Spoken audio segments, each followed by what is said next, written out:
Hey, what's up, guys? This is another episode of the 3D Podcast. I'm your boy, Austin, podcast director. I'm sitting here with Rob. What's up? So, Rob, who are you? Tell us about yourself. So yeah, I grew up in the outskirts of St. Louis, Missouri, St. Charles specifically. I started listening to music ever since I can remember. I started listening to classic rock and roll, so like Guns N' Roses, Led Zeppelin, just all that like just like classic hard rock. You know what I'm saying? So I grew up listening to that. Obviously, shout out KSHE 95, longest living rock station. I grew up on KSHE, and that's all they play. So yeah, that definitely pretty much defines like where I got my musical taste, I guess you can say. Tell us, what was it like when you first heard your first EDM song? Yeah, for sure, Austin. So so yeah, I mean that was actually pretty crazy. Like I actually still fucking remember it. Actually, my first EDM song, I guess I technically listened to. I was like in, like, what was it? Probably 5th grade or something, and one of my childhood friends showed me this song. He was like, "Yo, listen to this thing. It's called dubstep," and I literally had no idea what it was. And he played like 10 seconds of it, and I was like, "What the fuck is this?" And I didn't like, and I never listened to it for years after that. But then I started getting into hip hop. So like I was super into Lil Wayne and all that, and pretty much like everything like Cash Money that was coming out like back in that day, like Carter 3 to like Carter 2 to Carter like 4 days was pretty lit. So yeah, like I guess that kind of defines my age, like how young I am, but but yeah, so I was listening to Lil Wayne and all that, and I started getting into pop music, and for some reason, like I just started listening to fucking man, I don't even know what's on my phone right now, but probably shit like, I know for a fact I got some Katy Perry on there, some like old ass Jamie Foxx, fucking Akon, fucking like all that shit. So that was pretty much all I was listening to. And then whenever EDM started to kind of make its way into pop music, I guess you could say, with all that pop music, like Tayo Cruz, like Dynamite, like that was a mainstream, like slower electronic song. I mean, that's what it was. It had like the build up, it had, you know, the let's put our hands up, you know. It was just a lot, like, I mean, no shots, but I mean, it was a lot cheesier, you know. Hey. So I mean, so I started like listening to that shit, and the same friend that showed me dubstep, I went on a weekend vacation with him, and he showed me this song called what is it? It's a David Guetta song, and it has Fergie in it. It's called what is that? Yo, can someone search that? Can someone search that? What was it? David Guetta and Fergie. Search that shit. But yeah, so David Guetta and Fergie was like the very first song, like EDM song, that I was like, holy shit. Getting over you. Yeah, Getting Over You. Getting Over You. So yeah, Getting Over You was like literally the first EDM song that like I ever heard. So when that came out, I was like, what the fuck is this? Like the vibes were just like, let's party, let's go. And like I loved the synths in it. I didn't even know what a synth was, like, but I loved all the sounds in it, and I loved the vibe of it. And I didn't even know that it was electronic music. I just thought that it was just fucking pop music. Like I didn't even know EDM was a fucking thing. So That was the first song. yeah. So that was the first song that like I ever like got into, but I didn't even know that it was like EDM. But so like fast forward like however many years, and 2000, fuck, what is it? Like 2012 rolls around, and fuck, when was it? It might not have been 2012 because whenever Forza Horizon came out, Ooh, I'm gonna say that's like when I first got into electronic music. that and game is my shit. Yeah, anyone who knows, that's an amazing game, and and anybody who's listening knows why I got into that, because of the very first song, and the opening is Language by Porter Robinson, and every time I opened up the game, I was like, what the fuck is this song? It's so much vibes, and and I looked it up, and I figured out who Porter Robinson was. I looked up all the other electronic songs. I figured out who Madian was. So yeah. Bro, But what were you gonna say? I literally be driving around my Shelby, like they got EDM songs Yeah, like on the dude. stations Yeah, in the dude. game. Yeah, That's so dude. fucking tight. Yeah, you already know. So like, that was pretty much like my introduction was Language by Porter Robinson, and I literally remember just going on YouTube or SoundCloud or whatever it was on, and I just remember like listening to it, and I literally remember sending it to every single one of my friends, like on Snapchat, and I remember like most of them saying there are no words in this, like. And then I literally replied like, so like who cares? Like, it's a dope ass song. And they're like, well, there's no words in it. And I was like, I don't give a fuck. Like, this song is fucking awesome. So, which actually is words to it. But yeah, that was the Language by Porter Robinson and Forza Horizon introduced me into like real electronic music. And then from there, like I started listening to Madian and stuff like that, and all like just like the electro style stuff back in like 2012, 2013, and I started getting into to like EDM trap. So whenever Flostradamus got really big, RL Grime got big with his Love Sosa remix and all that stuff. Like I was hopping on that train really hard. So yeah, Language was the first song, and then pretty much like right after that I became like a trap head, because that's what was really big. And then I kind of like forgot about like all like the electro style like progressive stuff until like a year or two after, whenever like Big Room House was like big and shit on Vine, like you literally go on Vine and everything was like a big RIP, but like you literally go onto Vine and like every single compilation, like sports video, like video game of Vine, it was all like a Big Room House song. So like I obviously like hopped on that bandwagon. So yeah, Dope. that's the short story. Pretty extended, I guess. Nice. I know how we talked about in the last podcast. We were all in together, and you were on there, and you were talking about how you started producing when you were 12 years old. When did you start getting serious about it? Like, when did you start getting serious about being like producing music and making like just sauce shit? When did you start doing that? Yeah, for sure. Yeah, so when I started... Well, what inspired you to do that? Like, what inspired you to get serious with that shit? Oh, what inspired me? Okay. All right, yeah, for sure. So I guess I'll start off with how I started off producing. So back in the day when Rob was just 11, 12, building Legos all day, doing nothing, playing video games with my brother, just the classic old stuff. I was sitting in my room one day, and my mom comes into my room, and she's like, "Hey, there's a program that Nelly started."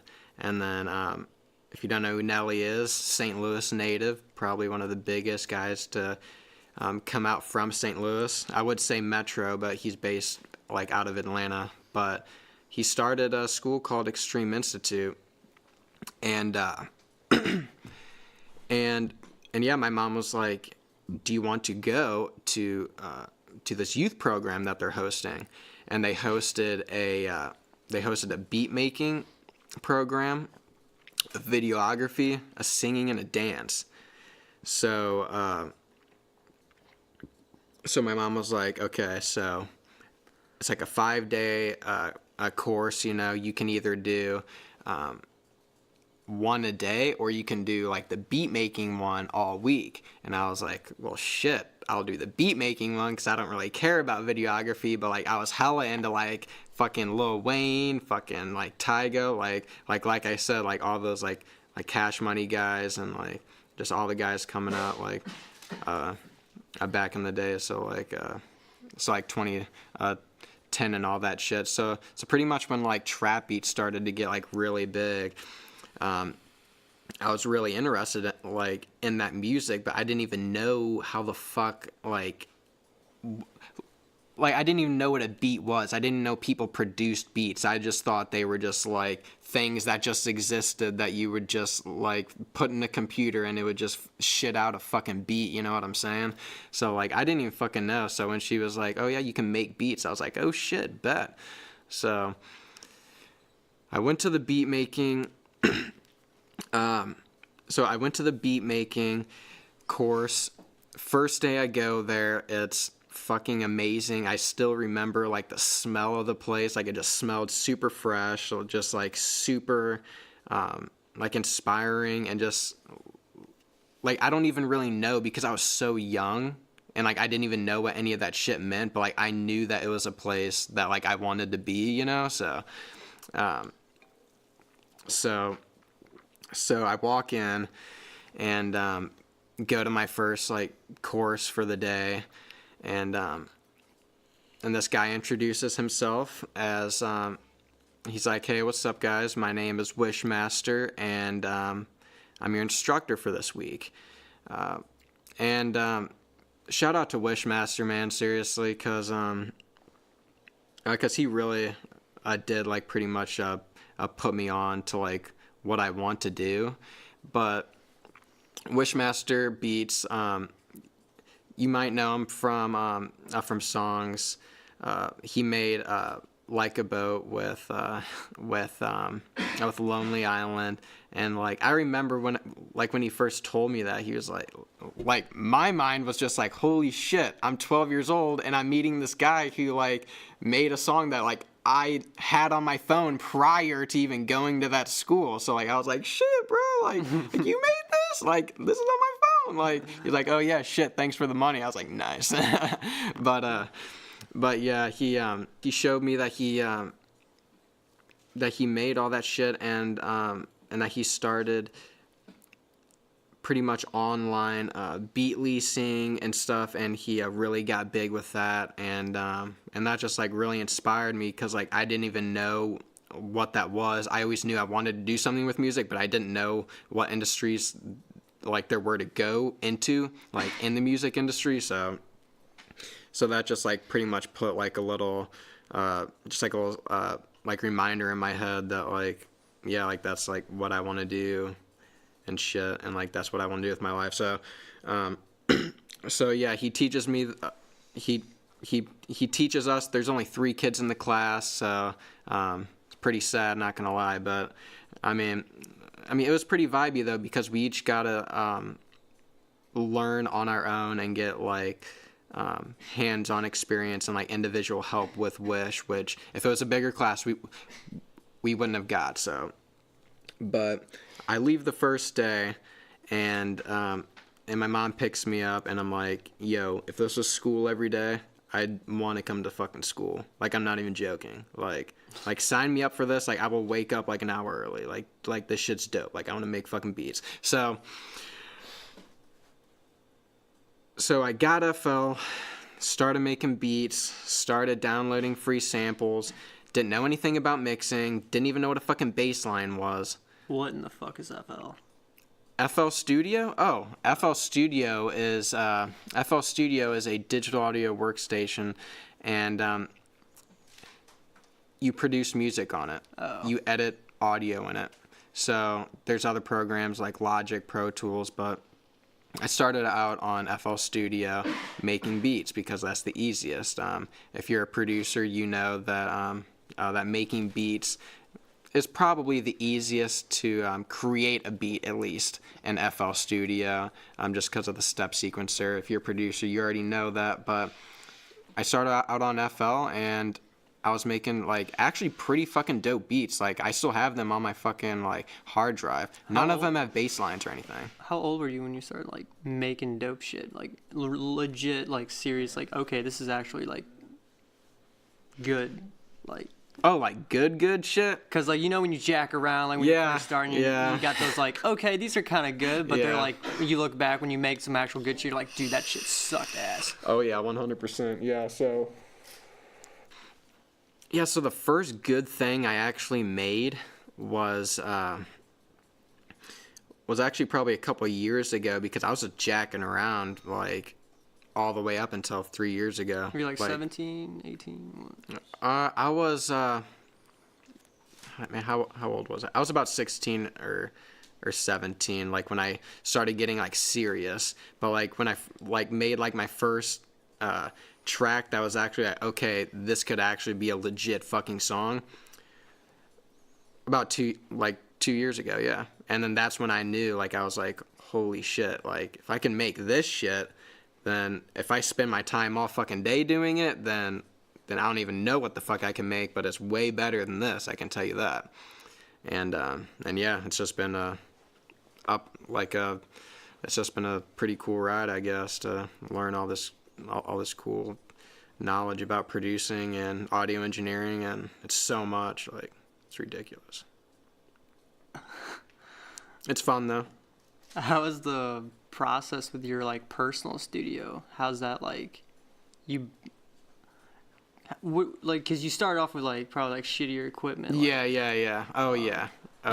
How did you did you have a job? Like, how did you make money? Like, cause that shit's expensive. Oh no. So, oh yes, I actually did have a job. So when I started getting serious, I actually did have a job. I worked as I got lucky and I got a job young at a repair shop, and I literally just started doing random shit there. I started fucking sweeping the floor, taking out the trash. I'm not even joking, just like shit like that. And then from there, I started fixing actual tools, so like anything electrical, so like a power grinder, power drill, just like any electrical thing that you plug into the wall to cut, destroy, or fix something, like a tool, Makita, Milwaukee, whatever. I can pretty much fix it. I can still fix it. Like I still remember how, but I work there, and I work straight up like 45 hours a week and straight up cash. I wasn't on payroll. And I like under the book shit. Like under the fucking table shit. And like I was like there was a point where I had $2,500 of 100s just sitting in my fucking drawer, and like I didn't know what to do, because like I was not even 16. I was 15. And so yeah, I started throwing that in the bank account, but yeah, what was the original question? Oh yeah. How did I afford all this shit? So yeah, I did have a job. I got lucky young, and got a job where I made good money under the, it's just straight up cash, and it was pretty nice. And I literally just only bought music equipment because I was living with my parents, so I didn't have like they provide for me, like they are awesome parents, and I didn't pay for anything. So I bought a computer, I bought speakers, I bought audio interface, and I bought a MIDI keyboard, and all those were within like 6 months apart from each other. So like it was saving, But I actually did buy a DJ controller, like, first, like, as my first, like, equipment thing. Like, a DDJ SR was my first, like, actual piece of hardware for, like, not even making music, but, like, just to DJ music, because I was getting into DJing and stuff, and I wanted to learn how to DJ. But to be honest, like, I think I was maybe a little too scared to start producing, because every time I would go to produce, it'd just be so, like, fucking intimidating. So I was like, well, fuck, I'll just start DJing. And then after that, I started getting, like, super serious into producing, obviously. But I did have a job, and I did save up my money, and I'm glad I did. I didn't really have, like, a life in the summer, really. All my friends were out doing shit. Oh, yeah, where you at? Oh, yeah, work. Yo, you're there every day. Like, yeah, like, I know. I like making money so I can buy music shit. I'm sorry, bro. Like, so. Yeah. For the people, if you could give them advice, for the people that are just now starting off producing, For sure. what would that be? Yeah, for sure. So, I mean, shit. What? Man, that's a good question, because I'm trying to, like, figure out what I struggled with the most.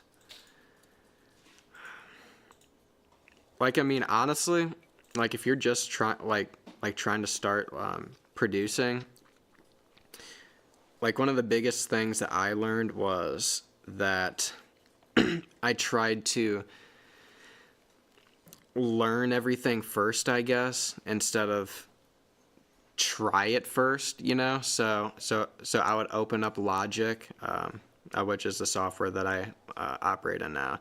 So I would open up Logic, and I would see all these plugins and all these random ass buttons, and I was like this, like, I can't fucking do this. Like my mind, like, is literally just like I'm having anxiety just looking at the fucking screen because it's so much information. I'm like, what the fuck is this?